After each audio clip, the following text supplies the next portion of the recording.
तो exercise first का पहला क्वेश्चन है, use Euclid division algorithm to find the HCF. अच्छा, यूक्लिड के जो एल्गोरिथम डिवीजन एल्गोरिथम है उसके हिसाब से अगर हमको किसी दो नंबर का एचसीएफ फाइंड आउट करना है तो उसका सीधा सा फंडा है भाई कि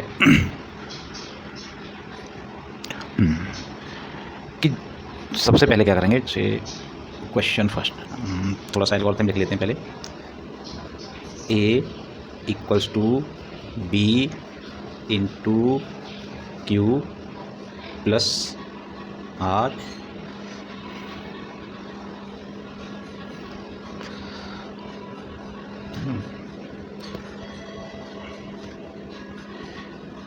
and R is less than B greater than equal to 0। तो किसी भी नंबर के लिए हम ये तब तक करेंगे जब तक हमारा ये जो रिमाइंडर है r इक्वल टू 0 हो जाए।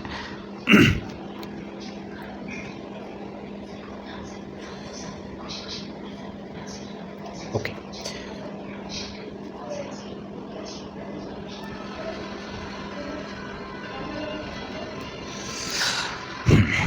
दोस्तों स्वागत है आपका class 10th chapter number first real number exercise 1.1 question number 1, use Euclid's division algorithm to find the HCF of the question number first is.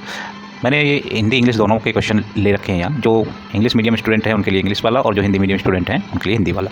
तो निम्नलिखित के एचसीएफ ज्ञात कीजिए यूक्लिड के विभाजन एल्गोरिथम का प्रयोग करके। ठीक है, क्वेश्चन नंबर क्या है, फर्स्ट है 135 एंड 225। तो पहले हमें थोड़ा सा यूक्लिड एल्गोरिथम के बारे में पता होना चाहिए। देखिए एल्गोरिथम क्या कहती है कि A equals to B Q plus R, where पहले हम इससे पीछे वाले वीडियो में ये करा चुके हैं, फिर भी शॉर्ट मैं इसका थोड़ा सा इंट्रोडक्शन में देता हूँ।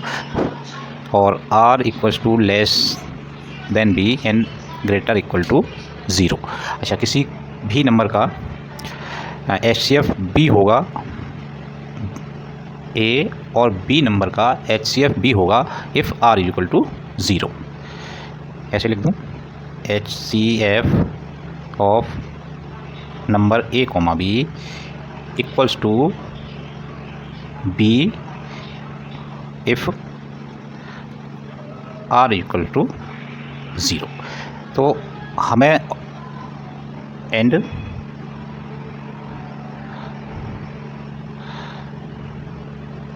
ए is greater than B. Clear. तो सबसे पहले हमें देखना है कि कौन सा नंबर बड़ा है, ए ग्रेटर देन बी होना चाहिए। फिर हम इस प्रोसेस को तब तक रिपीट करेंगे कि जब तक हमारा रिमाइंडर 0 ना हो जाए। ठीक, अब क्वेश्चन करते हैं,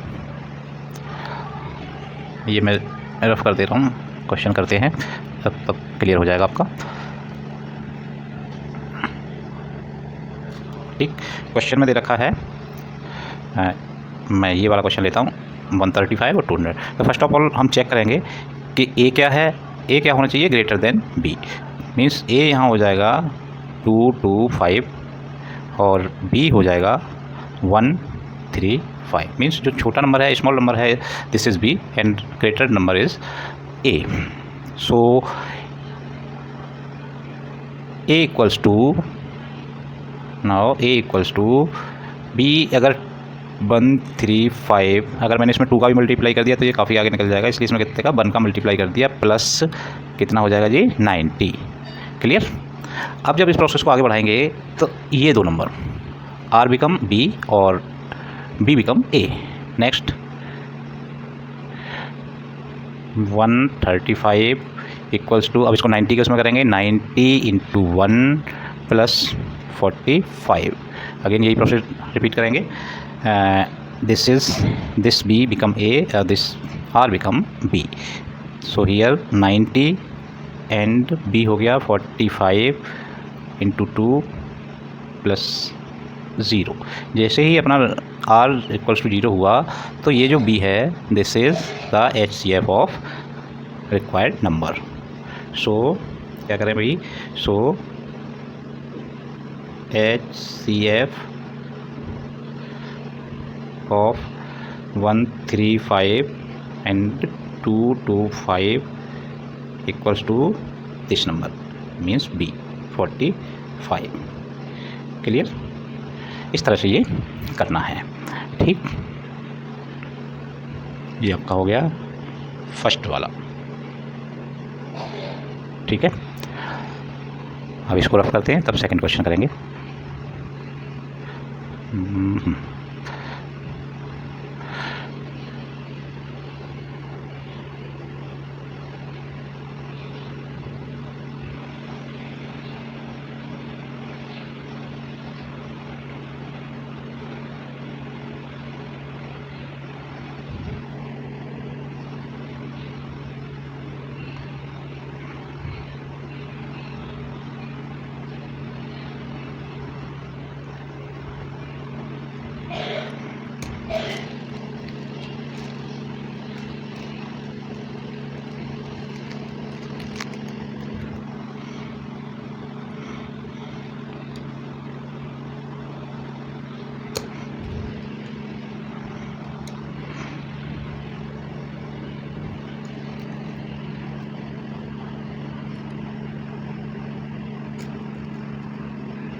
अब देखिए question number 2।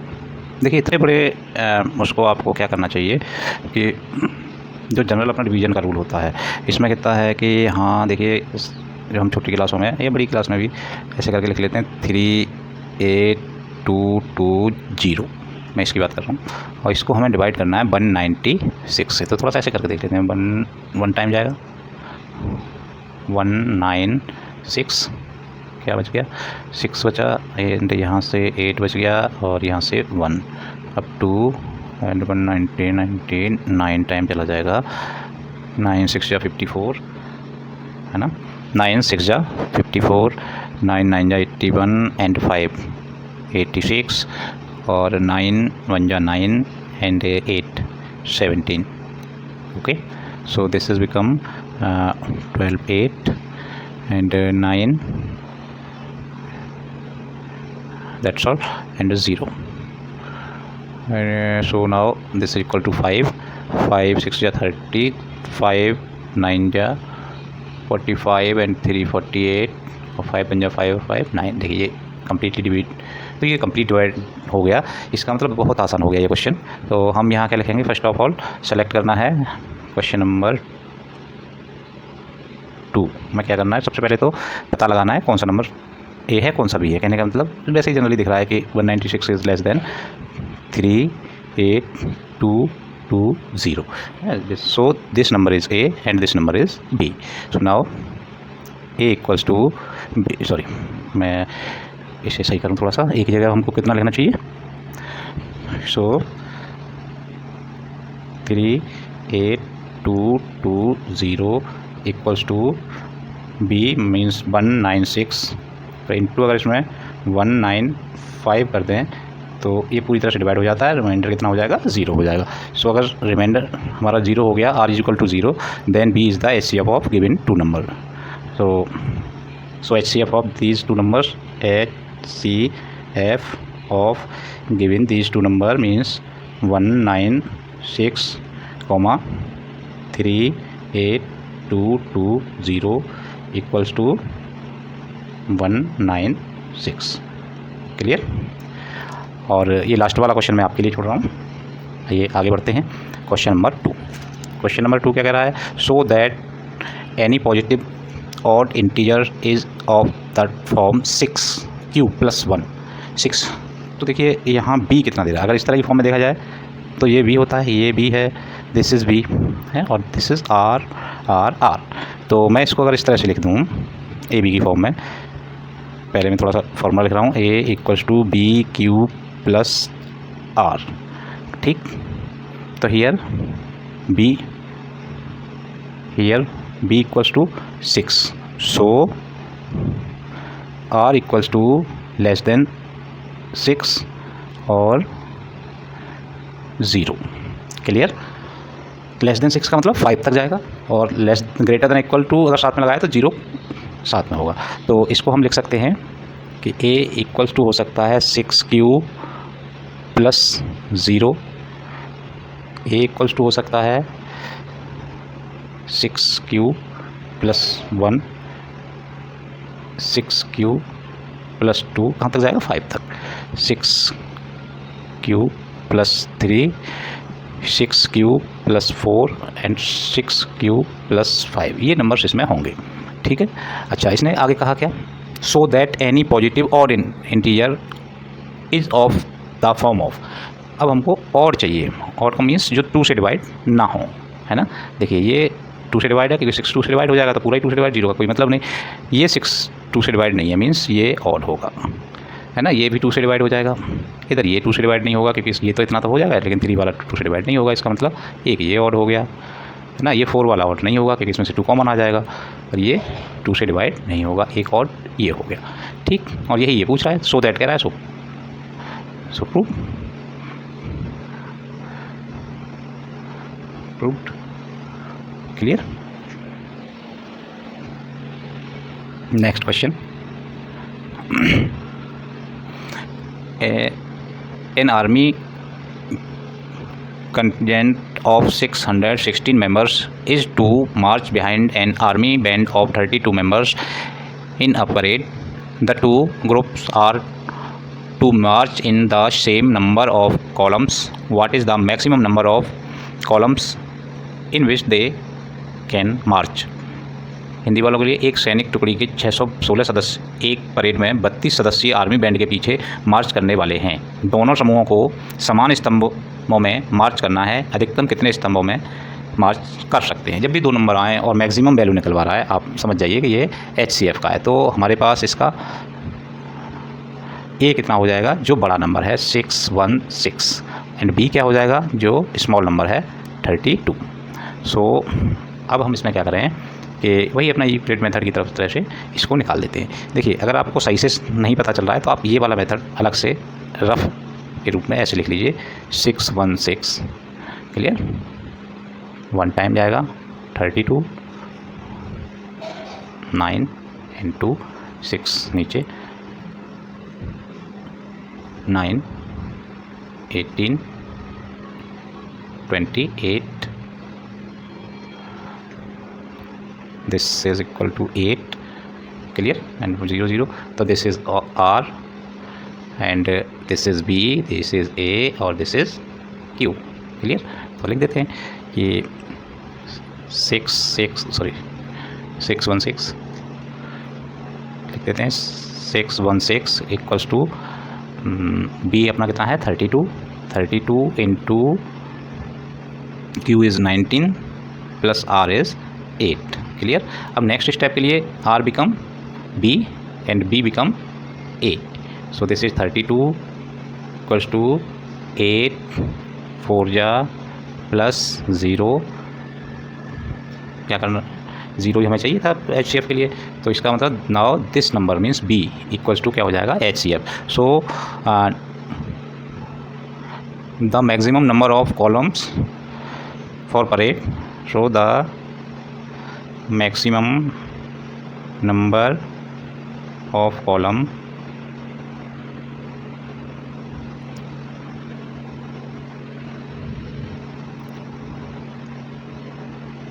for parade equals to कितना हो जाए भैया? 8। This is the answer. Okay, next question. Use Euclid's division lemma to show that the, तो प्रूव करना है, सो दैट लिखा है, मस्ट प्रूव करना है that square of any positive integer is of the form 3। देखिए इसमें फैक्टर 3 आ रहे हैं, है ना। तो इसमें जो B हम लेंगे वो 3 का कोई मल्टीपल लेंगे। 3 का मल्टीपल या 3 का फैक्टर क्या होता है? 1 मल्टीपल नहीं, सॉरी फैक्टर 1 और 3। तो 1 तो हमको नहीं लेना क्योंकि कॉमन वाला है। इसका मतलब इसमें हम एक ही नंबर इसको प्रूव करने के लिए ले सकते हैं। किस फॉर्म में लेना है हमें? A को किस फॉर्म में लेना है? ए इक्वल्स टू 3, ये किया कितना हो जाए 3 + r। क्लियर। अगर यहाँ 3 × 6 होता या 9 होता या और भी कुछ होता तो वो फैक्टर ले लेते हम। ठीक है, इसके फैक्टर ले सकते हैं। ठीक है, अच्छा तो यहाँ जो r होता है, r डिपेंड करता है इस पर, तो r इक्वल्स टू कितना हो गया भाई r 0 से शुरू होता है और 3 से कम होगा, 0 1 2 है ना। r इज़ लेस देन 3 होगा और ग्रेटर देन इक्वल टू 0 होगा, तो 0 के साथ इक्वल लगाया तो 0 भी आएगा, 1 आएगा, 2 आएगा और 3 से लेस देन 3 लगा हुआ है, इसका मतलब 3 नहीं आएगा, 3 से लेस नंबर आएंगे, मतलब 0 1 2 3। तो अब इस तरह से हम कह सकते हैं कि ये जो नंबर होंगे वो कौन कौन से होंगे, either a equals to 3q, अब उसने m लिख दिया कोई दिक्कत नहीं, 3q होगा खाली ये, और a इक्वल्स टू 3q + 1 हो सकता है, या a इक्वल्स टू 3q + 2 हो सकता है। ये 3 नंबर पॉसिबल हैं। अब आप समझ रहे हैं ना, इसमें हम 3 ही ले सकते हैं क्योंकि 3 उसका मल्टीपल है, उसके फैक्टर करके हम देख लेंगे, उसके फैक्टरों में से कोई लेना है, 1 को छोड़ देना है। ठीक है ना, तो इसके 3 के फैक्टर 1 और 3 दो ही होते हैं, तो इसका मतलब इसमें एक्जैक्टली 3 ही लेंगे, इसके अलावा कोई दूसरा नंबर लेने पर ये सॉल्व नहीं होगा। क्लियर। हमें क्या लेने हैं, इनके जो नंबर यहाँ लिखा हुआ है इससे प्रूव करने के लिए इसके फैक्टर करते हैं और इसके फैक्टर में से ही कोई एक नंबर लेते हैं। ठीक है, क्लियर। तो ये 3 नंबर हुए। इसके बाद में इसने क्या कहा कि पूर्णांक का स्क्वायर करना है ना, any positive integer of the this form, तो इनका स्क्वायर कर लीजिए। हाँ, स्क्वायर करने पे क्या हो सकता है, A square equals to 9q²। Clear. और A square equals to 3q + 1 का whole square, so this become a square equals to 9q² + 6q + 1 है ना।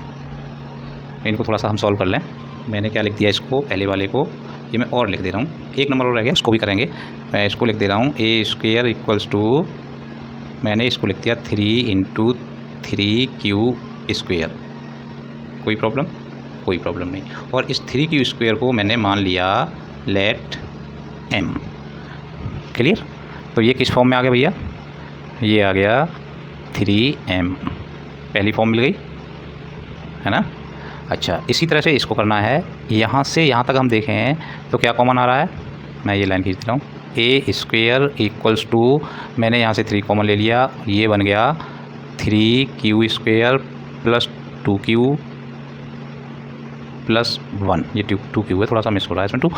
ठीक। अब ये भी क्योंकि ये कांस्टेंट है, इसको मैंने क्या मान लिया, फिर से m मान लिया, या m' मान लूँ, या कुछ और भी कांस्टेंट मान सकता हूँ। इसको मैंने कह दिया m। ठीक है, तो ये किस फॉर्म में आ गया भाई, ये बन गया आपका a² इक्वल टू 3m + 1। तो ये दूसरी वाली फॉर्म बन गई 3m + 1 है ना। इसी तरह से हमको चाहिए थे, दोनों फॉर्म ही बन गई। क्लियर है। और इसमें से एक फॉर्म और बची हुई है अभी, तो नेक्स्ट वाले को करेंगे। मैं क्या करूँ कि इसमें से थोड़ा सा रफ़ कर लेता हूँ, ये मैं रफ़ कर दे रहा हूँ।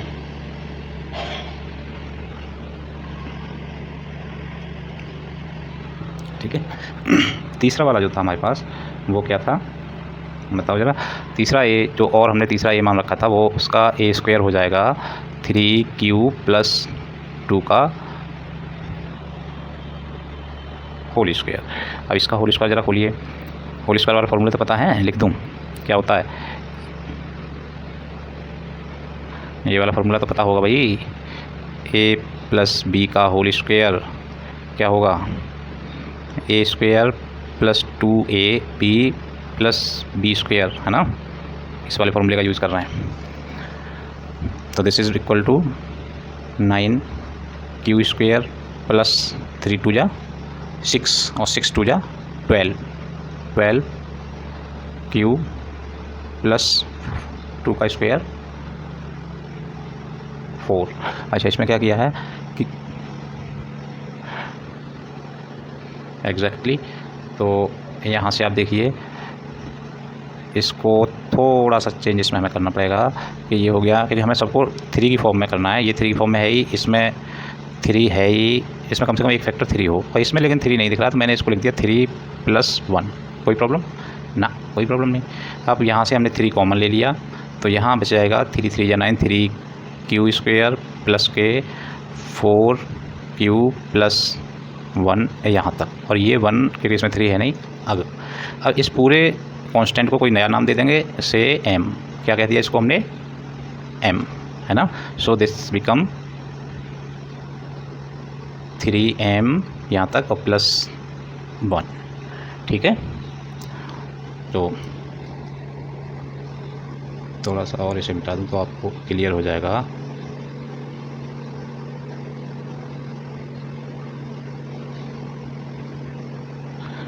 तो ये a² भी किस फॉर्म में आ गया, 3m प्लस 1 की, ये 3m प्लस 1 की आ गया था, एक आ गया था 3m की में। यही कह रहा है कि ये तीनों फॉर्म, तीन हमारे पास पॉसिबिलिटी थी और तीनों में से दो तो एक ही फॉर्म में आ गई और एक 3m की फॉर्म में आ गई। So proved, so this become proved.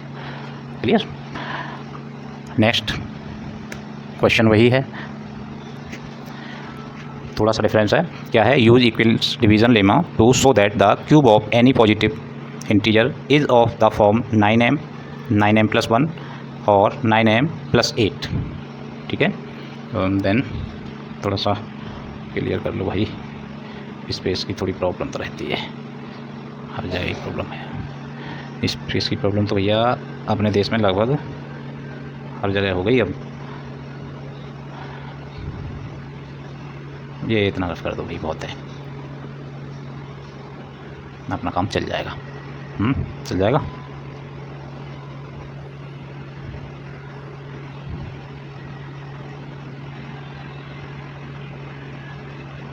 चलो, यहाँ दे रखा है हमें 9, तो सबसे पहले हमें क्या करना होता है, इस 9 का फैक्टर देखते हैं। 9 1 से डिवाइड होता है, 3 से डिवाइड होता है और 9 से डिवाइड होता है। इसका मतलब हम यहाँ b = 1 को छोड़ के बाकी दो नंबर में से कोई एक ले सकते हैं। या तो हम b = 3 लें, ये तो छोड़ दिया, या तो b = 3 लें या b = 9 लें। तो हम a = 3q प्लस r, है ना। अगर a = 3q की जगह दूसरा नंबर क्या लिख सकते थे, 9, ठीक है। और क्या ले सकते हैं, a = 9q प्लस r, मैं उसको r1 कह दे रहा हूँ, इसको r2 कह दे रहा हूँ, सॉरी 2, ठीक। आप दोनों में से किसी से भी इसको प्रूव कर सकते हैं, ठीक है। तो ज़रूरत क्या है, प्रूव ही तो करना है, तो इसका मतलब थोड़ा सा छोटा ले लेते हैं, ये वाला ले लेते हैं। इसमें क्या हो जाएगा, क्यूब करना है, तो जैसे हमने पहले स्क्वायर किया था ऐसे ही हमको अब क्या करना होगा, क्या फॉर्म बन जाएंगी, a = भाई अगर b 3 है तो ये 3 फॉर्म होगा, 3q जब r 0 होगा 3q प्लस 1 और 3q प्लस 2, यही 3 फॉर्म। पहले भी लास्ट क्वेश्चन में ऐसे हुआ है, लेकिन यहाँ स्क्वायर की जगह क्या करना है आपको, क्यूब करना है। So do it. अगर इसमें कहीं प्रॉब्लम आती है तो आप एक कमेंट में छोड़ देना, तो मैं उसे, अगर कहीं प्रॉब्लम आती है तो, अदरवाइज़ कोई प्रॉब्लम आएगी नहीं। क्यूब का फॉर्मूला मैं यहाँ लिख दे रहा हूँ, a + b का whole cube = a³ plus 3a² b plus 3ab² plus b³। ये फॉर्मूला आप यूज़ करके बिल्कुल लास्ट क्वेश्चन की तरफ आप इसे निकाल देंगे। और अगर प्रॉब्लम आती है तो एक कमेंट करेंगे कि प्लीज़ सॉल्व द क्वेश्चन।